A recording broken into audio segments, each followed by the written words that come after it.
UFC 328 just ended, guys, and we just had a huge upset in the main event.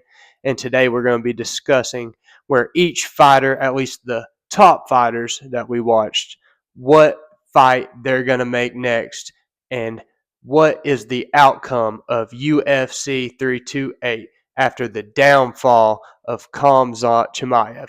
Let's get right into it. We're going to go ahead and discuss the main event, guys. Sean Strickland took on Khamzat Chimaev in the main event. And, guys, this was a split decision where Khamzat, we just seen, he's got a chink in that armor. It's the gas tank. It had reared its head earlier when he fought Gilbert Burns. He struggled in that fight. And then he struggled against Kamaru Usman, where you seen towards the end of that fight in the third round, that gas tank was gone. He started to eat shots. Kamaru Usman was the one going forward. So we knew that Khamzat Chimaev could be got if he goes to the later rounds. Now, I know he had been training real hard with Arman Tsarukyan, but it seems like, old habits die hard, and Khamzat gassed out.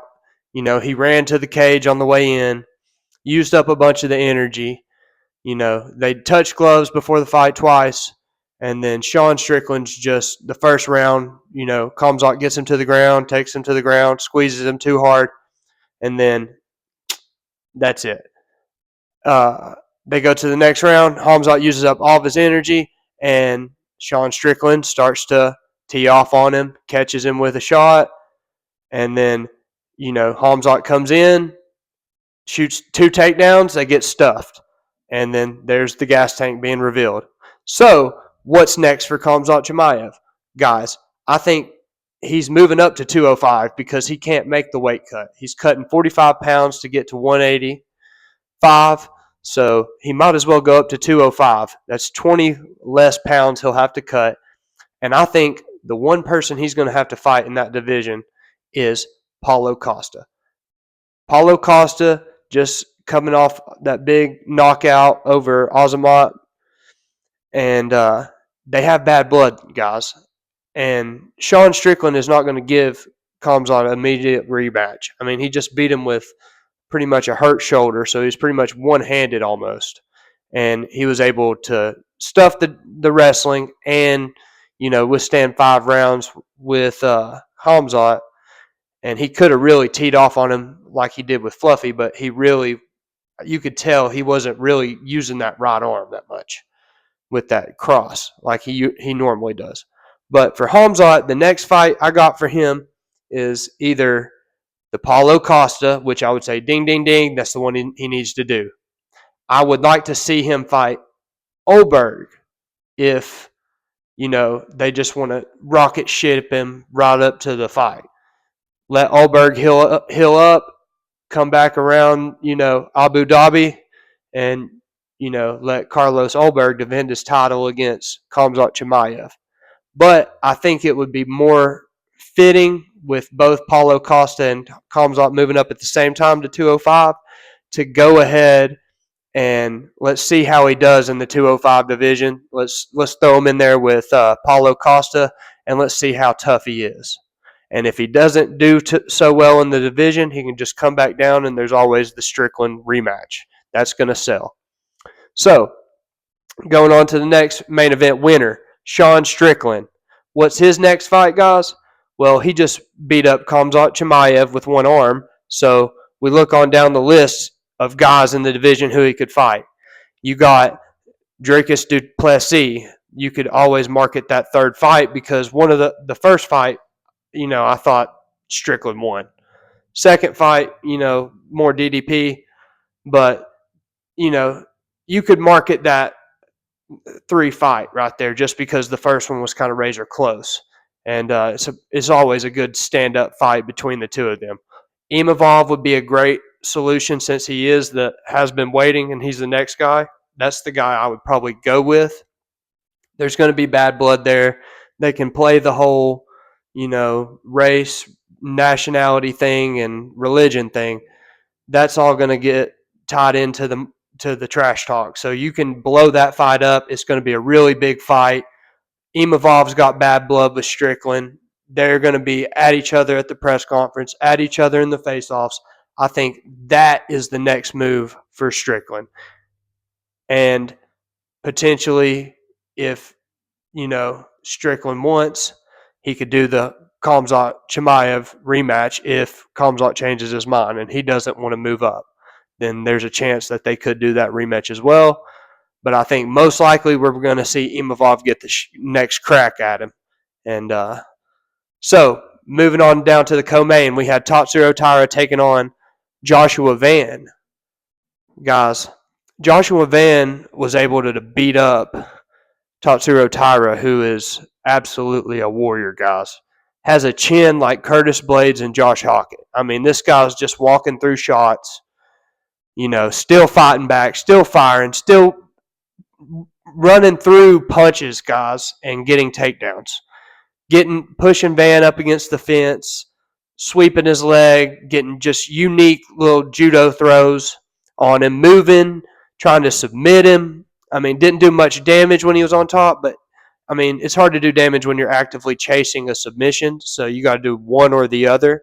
And I get it. He was trying to exploit where he thought he was stronger at, which was the submission game against Joshua Van. So the next fight for Tatsuro Taira.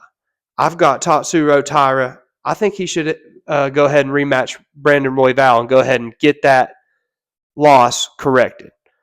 Tatsuro Taira is a heck of a fighter, and I think that he's going to continue to grow in his abilities. He's a young man, 26 years old. He's a superstar. He's got all of Japan behind him. If you heard his walkout song, it was so authentic.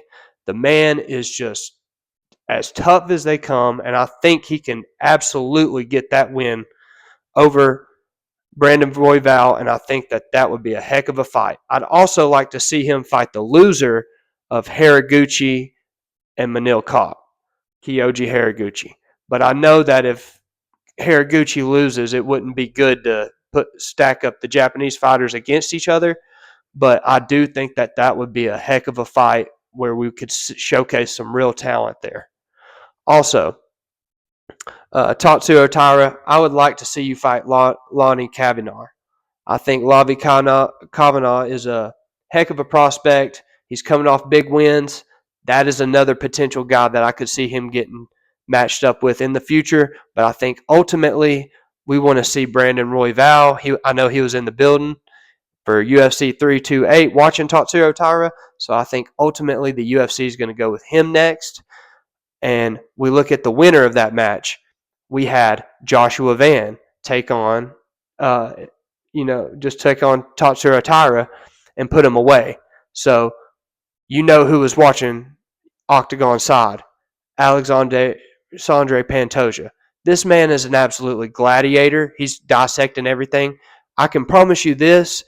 If Alexandre Pantoja gets Joshua Van down into full mount or any of those positions, gets his back, he's going to finish him. Guys, he's just a whole nother creature on the ground. I mean, you look at this guy, Alexandre Pantoja, he's got 5 title defenses. He mauls everybody on the ground. We didn't get to see it go to the ground when they fought the first 30 seconds before he snapped his arm. But I do believe when Joshua Van takes this rematch, which is the only fight to make for Joshua Van at the moment, I mean, unless you match him up with the winner of Manil Kopp and Kyoji Horiguchi, but I think they're going to save that for after this. You got to see these guys go ahead and square up, and I predict that Alexandre Pantoja is able to get it done because it seemed like even though Tatsuro Taira was getting pelted, he was able to withstand enough punishment to be able to take Joshua Van down. And ultimately, if Alexandre Pantoja can mimic that style and get Joshua Van down, I believe he'll have his way with him with his elite grappling skills. Now, we go on down to the next fight. Alexander Volkov took on Waldo Cortes-Acosta. Guys, this was another decision that just didn't sit right with me. I know Volkov chewed him up with the leg kicks, but I mean, visibly, the bigger strikes and the damage. I went back and watched the fight with no audio on, and man, you could just hear the thump and the thuds coming off of Waldo, of course, Cortes-Acosta's licks. So I know that he kind of lulled you to sleep with the way he kind of sat on the outside, didn't get inside enough. Volkov did enough to just point him. And that's not the kind of fighting we're looking for. We're looking for guys to go after that win bonus, that finishing bonus, go finish guys. So for me, the next fight for both of these guys, Volkov and Waldo Cortes-Acosta, I'm going to go ahead and let y'all know how I think about both of these. We just had a razor close decision with these two guys. What about matching these guys up with Josh Hokit and Curtis Blades? You let Waldo Cortes-Acosta take on Curtis Blades. That's another banger of a fight. You let Alexander Volkov, he's calling for title shot. All right, we'll see how big you are and tough you are, because Josh Hokit's going to go ahead and defeat Derek Lewis at the White House. So you match up Josh Hokit with Alexander Volkov, and you know that this guy, Josh Hokit, he's got the wrestling. He's going to be able to take Volkov down. He's going to be able to push through those leg kicks and get inside and into the range. So you match those two guys up, and let's find out who's really – this is the Crossroads bout right here. Let's find out who's really going to go up and who's going to go down, because they're all right there in the same – going to be bunched up. So let's find out who's the cream of the crop. Who's going to rise up, who's going to rise down. We put Volkov versus Hokit, and we put Blades against Acosta, and let's find out who's really the toughest out of the four. Now, we slide on down to the next fight. This was a domination, guys. Sean Brady took on Joaquin Buckley, and we're going to go ahead and talk about the next fight for both these two guys. But Joaquin Buckley, he just got Usman 2.0'd by Brady, except for this time he took a lot more damage. Guys, Brady is for real. I mean, if you don't hurt him up top on the feet and you have to deal with Sean Brady on the ground, good luck, guys. I mean, he's going to control the fight. There's no doubt about it. He reminds me of Islam Makhachev with his ground game, but he's not quite as elite with the finishing ability. But Sean Brady, don't get it twisted. If he gets you to the ground, you're not getting up. And this guy's like a little ninja turtle, really stocky, built low to the ground, and his back is huge. I mean, Sean Brady, I think the next fight for Sean Brady, I would like to see him go down to 155 and, fight somebody down there, like a Max Holloway or one of those top contenders down there, and immediately get thrusted into the title picture, or Paddy Pimblett. I would love to see any of those fights for Sean Brady. Also, I'd like to see him fight Usman. Sean Brady versus Usman. Let's find out who's got the better grappling of the two guys. And they both are calling for title shots, wanting to get in there. And let's find out between the two of those guys who's ready for a title shot. And Carlos Prates versus Michael Morales, I think that's got to happen too, so we can go ahead and find out we're at a crossroads in this division. We need to figure out who's going to do what at 170. How's things going to shake out? So we need to go ahead and find this stuff out and go ahead and let Islam and Ian Gary fight it out at the top. And let's get to know what's going on in this division. Now, so the next fight for Brady, you gotta match him up with Usman. You could do JDM, or you let him move down, and just that's all you do. You look at Joaquin Buckley, the next fight for him. Man, he's just on a skid right now. 2 fights back to back. He's dropped. I say let's thrust him in there with Uros Medic, the doctor, and let's find out if he can really strike as good as he says he can. And let's put him against the medic. the doctor. And another one you could do is Mike Malott. Canada's wanting to see this guy go ahead and thrust up the rankings. You can throw him in there with Mike Malott. You could throw him in there with Daniel Rodriguez. He just got out of jail. I'm sure he's ready to scrap.